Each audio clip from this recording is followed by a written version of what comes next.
Hello guys, we're going to read the story The Cricket in Times Square. Okay, if we take a look at the picture, we can tell who our characters are going to be. There's our cricket, a mouse, and a cat.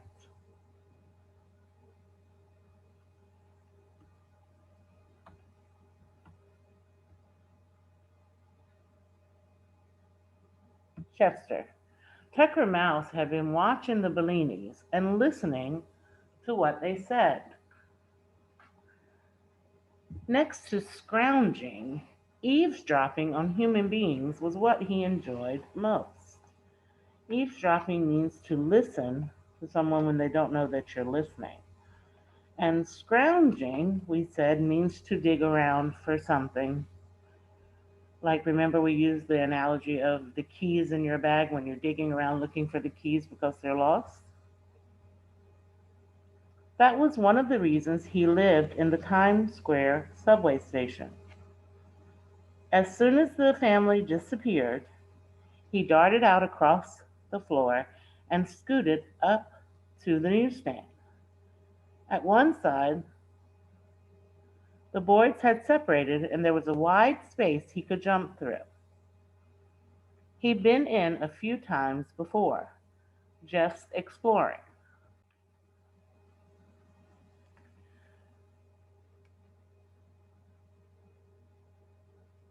For a moment, he stood under the three-legged stool, letting his eyes get used to the darkness.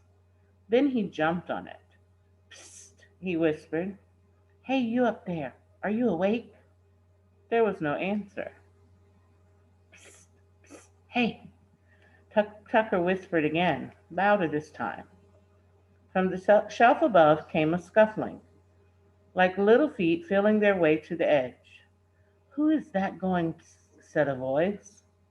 It's me, said Tucker, down here on the stool. A black head with two shiny black eyes peered down at him. Who are you? A mouse, said Tucker. Who are you? I'm Chester Cricket, said the cricket. He had a high musical voice. Everything he said seemed to be spoken to an unheard melody. My name's Tucker, said Tucker Mouse. Can I come up? I guess so, said Chester Cricket. This isn't my house, anyway. Tucker jumped up beside the cricket and looked him all over. A cricket, he said admiringly. So you're a cricket. I never saw one before. I've seen mice before, the cricket said. I knew quite a few back in Connecticut. Is that where you're from? Asked Tucker. Yes, said Chester. I guess I'll never see it again, he added wistfully. How did you get to New York? Asked Tucker Mouse.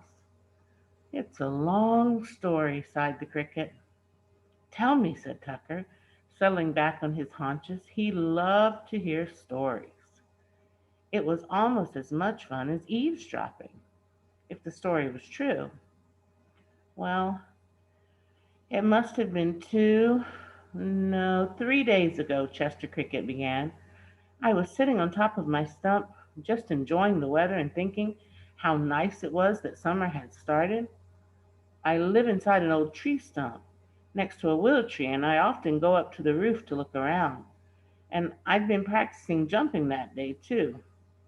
On the other side of the stump from the willow tree, there's a brook that runs past, and I'd been jumping back and forth across it to get my legs in condition for the summer.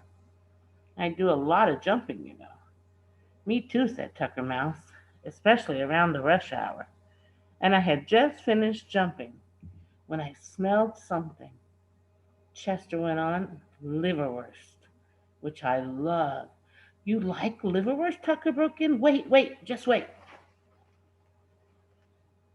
In one leap, he sprang down all the way from the shelf to the floor and dashed over to his drain pipe. Chester shook his head as he watched him go. He thought Tucker was a very excitable person, even for a mouse. Inside the drain pipe, Tucker's nest was a jumble of papers, scraps of cloth, buttons, lost jewelry, small change, and everything else that can be picked up in a subway station. Tucker tossed things left and right in a wild search. Neatness was not one of the things he aimed at in life. Remember, we said a jumble is a mixed confusion and a mess.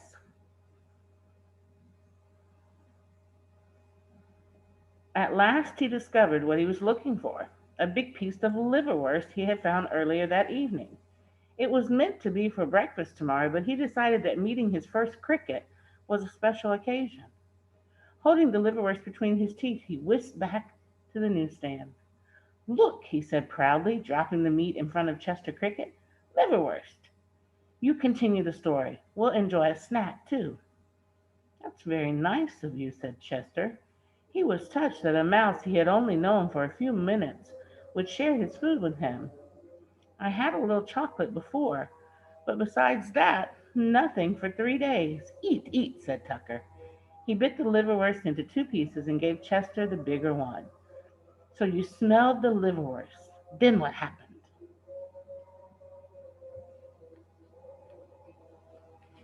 I hopped down from the stump. I hopped down from the stump and went off towards the smell, said Chester. Very logical, said Tucker Mouse, munching with his cheeks full. Remember, logical means it makes sense. Exactly what I would have done. It was coming from a picnic basket, said Chester.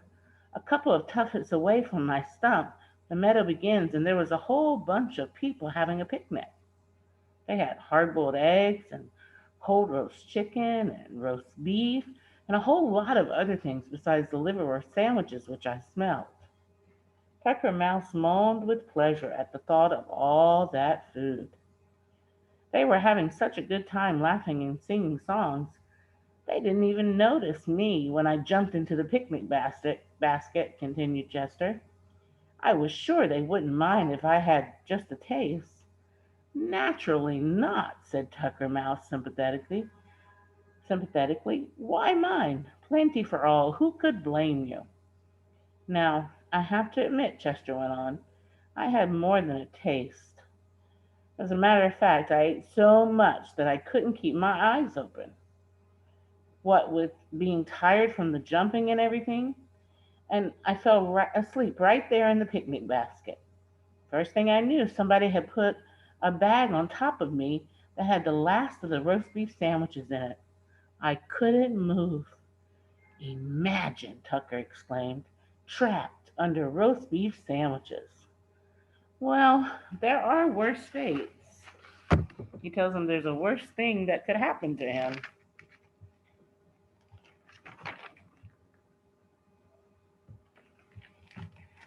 At first, I wasn't too frightened, said Chester. After all, I thought they probably come from New Canaan or some other excuse me, or some other nearby town. They'll have to unpack the basket sooner or later. Little did I know, he shook his head and sighed. I could feel the basket being carried into a car and riding somewhere and then being lifted down. That must have been the railroad station. Then I went up again and there was a rattling and roaring sound, the way a train makes.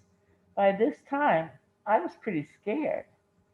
I knew every minute was taking me farther away from my stump. But there wasn't anything I could do.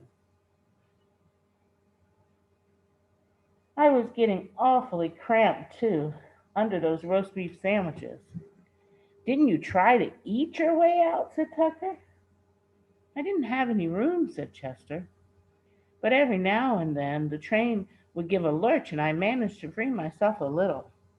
We traveled on, and then the train stopped. I didn't have any idea where we were, but as soon as the basket was carried off, I could tell from the noise it must be New York. You never were here before? Tucker asked. Goodness, no, said Chester, but I've heard about it. There was a swallow I used to know who told about flying over New York every spring and fall on her way to the north and back.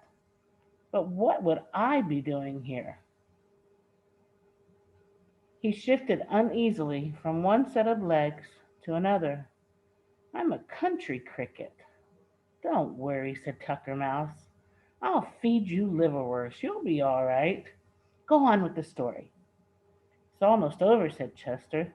The people got off one train and walked a ways and got on another, even noisier than the first.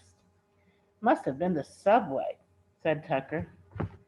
I guess so, Chester Cricket said. You can imagine how scared I was. I didn't know where I was going. For all I knew, they could have been heading for Texas. Although I don't guess many people from Texas come all the way to Connecticut for a picnic. It could happen, said Tucker, nodding his head. Anyway, I worked furiously to get loose, and finally I made it. When they got off the second train, I took a flying leap and landed in a pile of dirt over in the corner of this place where we are. Such an introduction to New York, said Tucker, to land in a pile of dirt in the Times Square subway station. Tisk, tisk, tisk. And here I am, Chester concluded forlornly. I've been lying over there for 3 days, not knowing what to do. At last I got so nervous I began to chirp. That was the sound, interrupted Tucker Mouse. I heard it, but I didn't know what it was. Yes, that was me, said Chester. Usually I don't chirp until later on in the summer, but my goodness, I had to do something. The cricket had been setting next to the edge of the shelf. For some reason, perhaps it was a faint noise, like padded feet tiptoeing across the floor, he happened to look down. A shadowy form that had been crouching silently below in the darkness made a spring and landed right next to Tucker and Chester. Watch out, Chester shouted. A cat. He dove head first into the matchbox.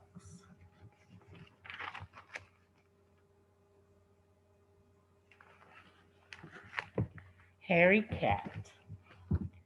Chester buried his head in the Kleenex. He didn't want to see his new friend Tucker Mouse get killed. Back in Connecticut, he had sometimes watched the one-sided fights of cats and mice in the meadow, and unless the mice were near their holes, the fights always ended in the same way. But this cat had been upon them too quickly. Tucker couldn't have escaped. There wasn't a sound. Chester lifted his head and very cautiously, carefully looked behind him. The cat, a huge tiger cat with gray-green eyes and black stripes along his body, was sitting on his hind legs, switching his tail around with his forepaws. And directly between those forepaws, in the very jaws of the enemy, sat Tucker Mouse. He was watching Chester curiously. The cricket began to make frantic signs that the mouse should look up and see what was looming over him. Very casually, Tucker raised his head. The cat looked straight down on him. Oh, him, said Tucker, chucking the cat under the chin with his right front paw. He's my best friend. Come out from the matchbox. Chester crept out, looking first at one, then the other. Chester, meet Harry Cat, said Tucker. Harry, this is Chester. He's a cricket. I'm very pleased to make your acquaintance, said Harry Cat in a silky voice. Remember we said acquaintance means someone you know, but's not your friend? Hello, said Chester. He was sort of ashamed because of all the fuss he'd made. I wasn't scared for myself, but I thought cats and mice were enemies. In the country, maybe, said Tucker, but in New York we gave up those old habits long ago. Harry is my oldest friend. He lives with me over in the drain pipe. So how was scrounging tonight, Harry? Not so good, said Harry Cat. I was over in the ash cans on the east side, but those rich people don't throw out as much garbage as they should.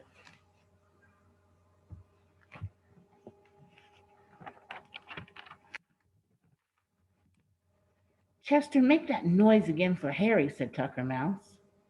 Chester lifted the black wings that were carefully folded across his back and with a quick, expert stroke drew the top one over the bottom, and thrum echoed through the station. Lovely, very lovely, said the cat. This cricket has talent. I thought it was singing, said Tucker, but you do it like playing a violin with one wing on the other. Yes, said Chester. These wings aren't much good for flying, but I prefer music anyhow. He made 3 rapid chirps.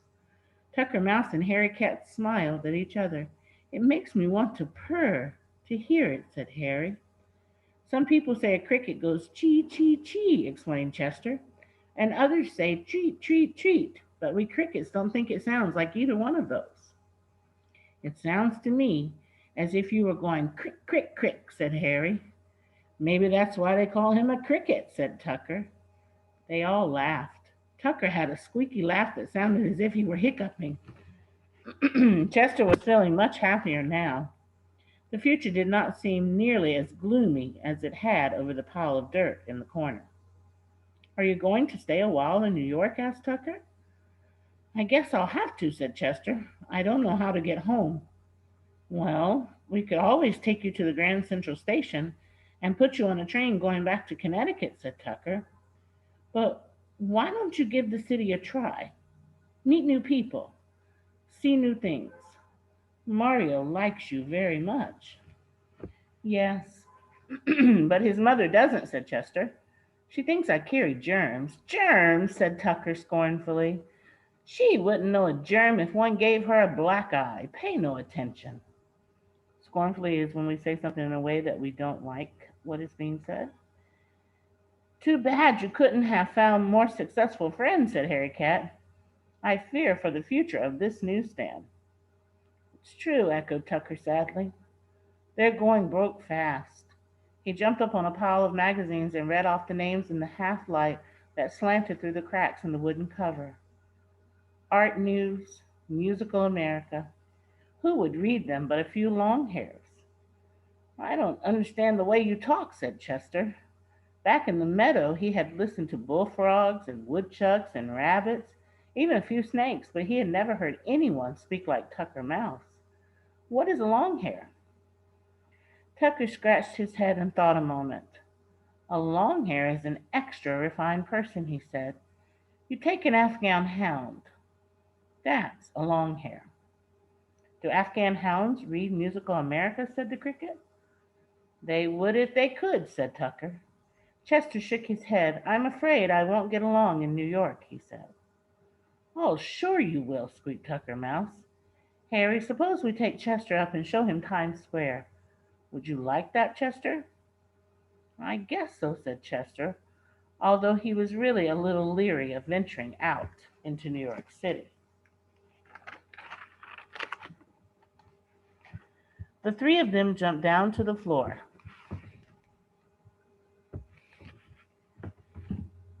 The crack in the side of the newsstand was just wide enough for Harry to get through. As they crossed the station floor, Tucker pointed out the local sites of interest, such as the Nedick's lunch counter. Tucker spent a lot of time around there, and the Loft's candy store. Then they came to the drain pipe. Chester had to make short little hops to keep from hitting his head as they went up. There seemed to be hundreds of twistings and turnings, and many other pipes that opened off the main route.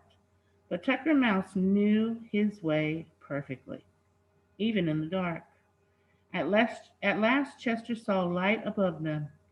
One more hop brought him out onto the sidewalk, and there he gasped, holding his breath and crouching against the cement. They were standing at one corner of the Times building, which is at the south end of Times Square. Above the cricket, towers that seemed like mountains of light rose up into the night sky. Even this late, the neon signs were still blazing. Reds, blues, greens, and yellows flashed down on him, and the air was full of the roar of traffic and the hum of human beings. It was as if Times Square were a kind of shell, with colors and noises breaking in great waves inside it. Chester's heart hurt him, and he closed his eyes. The sight was too terrible and beautiful for Cricket, who up to now had measured high things by the height of his willow tree, and sounds by the burble of a running brook. How do you like it? Said Tucker Mouse. Well, it's it's quite something, Chester stuttered. You should see it New Year's Eve, said Harry Cat. Gradually, Chester's eyes got used to the lights.